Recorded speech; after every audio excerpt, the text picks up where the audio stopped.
dans ma chaîne. Aujourd'hui, j'ai décidé de faire cette petite vidéo pour partager avec vous comment faire pour prendre soin de ces parties intimes.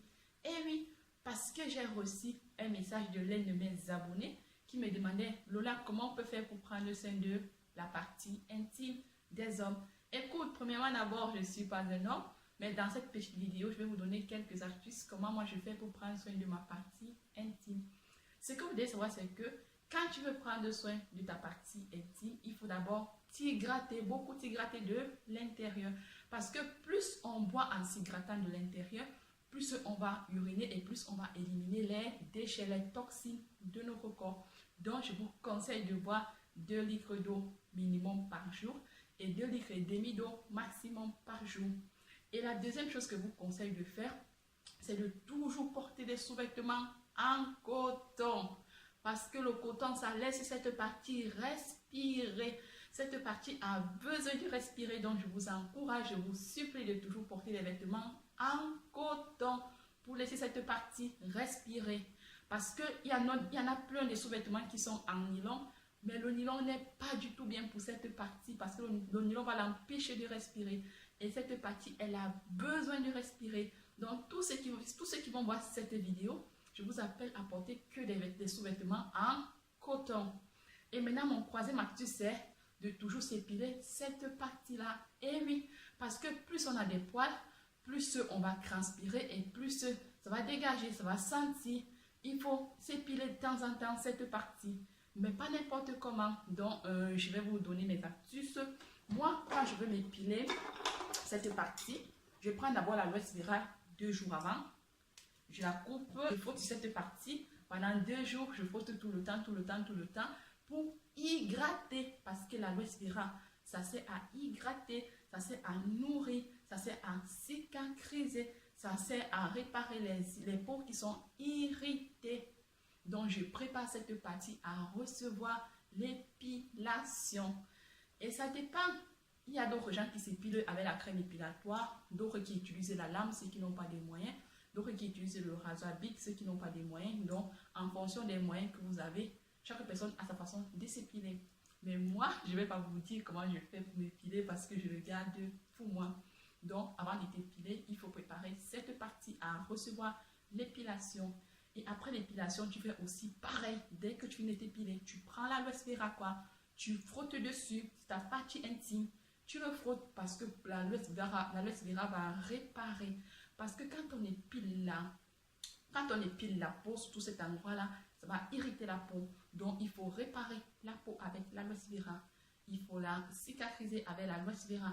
Et en plus, l'aloe vera va empêcher qu'on ait les boutons dans cette partie parce que quand on s'épile cette partie, on a tendance après à avoir des boutons sur cette partie. Et après, c'est pas joli.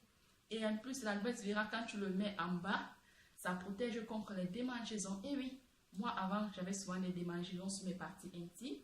J'avais lu sur YouTube des youtubeuses qui faisaient des vidéos que l'aloe vera, ça sert à nettoyer le bas, c'est contre les pertes blanches, tout ça. Je ne croyais pas trop, mais j'ai essayé et ça marche. Je vous rassure, je vous confirme, ça fonctionne à 200%.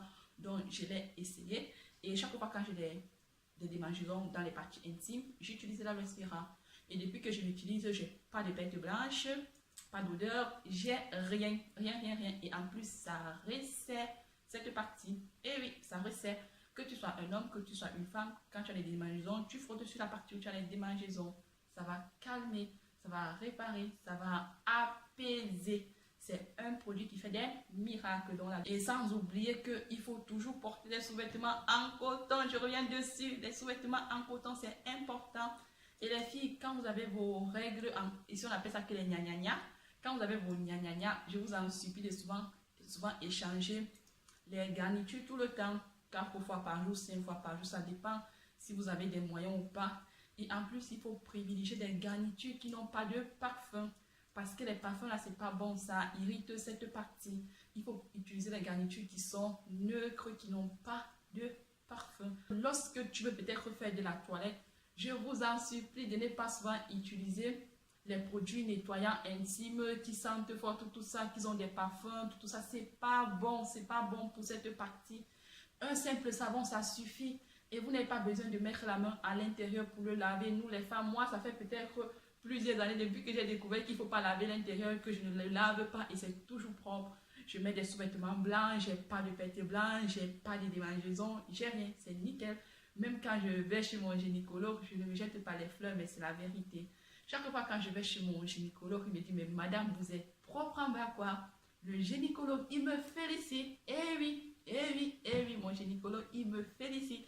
Et je suis souvent étonnée parce que je me dis, tiens, ton gynécologue te félicite Lola et les autres femmes qui viennent ici, elles sont alors comment? Ça veut donc dire que quand il te félicite, ça veut dire que toi tu es gros propre et je suis heureuse d'entendre un gynécologue me féliciter parce que je suis propre du bas. Et en plus, comme je dis souvent, la Aloe Vera, c'est un attrape monsieur. Et oui, si tu mets ça en bas et qu'après le gars là il te bat, ma chérie, tu viens me voir. Je ne sais pas si toutes les Aloe Vera ont le même effet. Parce que dans la famille des aloe vera, il y en a plusieurs aloe vera. Celle-ci, je l'ai achetée dans un magasin où on vend que des plantes et on m'a dit que c'est un aloe vera cosmétique. Et je ne sais pas si en Afrique, c'est la même aloe vera qu'on retrouve ici en Europe. Donc, je ne sais pas. Mais ce que je sais, c'est que depuis que j'ai trouvé cette plante-ci, ça me fait plein de miracles. Donc, cette vidéo est terminée. On se retrouve pour la prochaine fois pour les nouveaux actus de Lola.